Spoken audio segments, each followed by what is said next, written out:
Hai selamat malam semua. Bersama dengan Sharifah ini dalam segmen santai je. Saya tidak macam terus kaji kita menjijan darah kemarin tuan.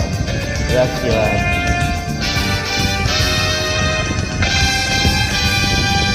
Hulurkan kedua tanganmu dan pejamkan matamu, biar ku bisik kepadamu rahsia hatiku terhadap cintamu. Biar ku bisik kepadamu rahsia hatiku terhadap cintamu.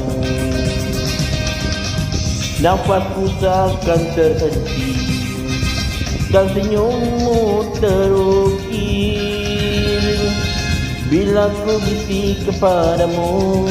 Dikaulah permata di sudut hatiku. Bila ku bisik kepadamu, dikaulah permata di sudut hatiku.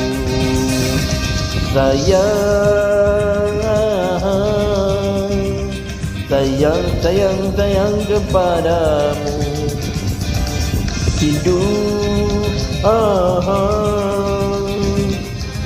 Rindu kepadamu.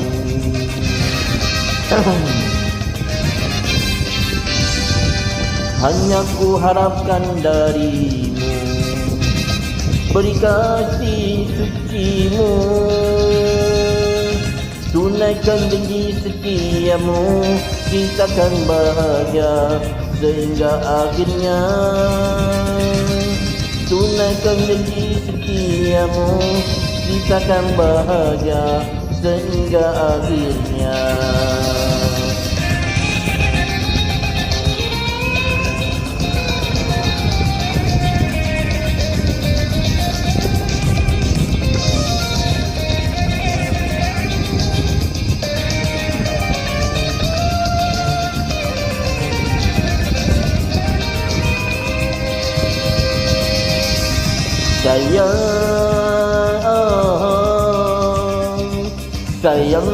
Sayang kepadamu. Rindu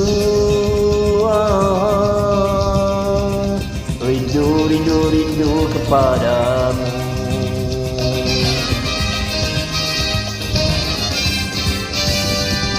Hanya ku harapkan darimu, beri kasih sucimu,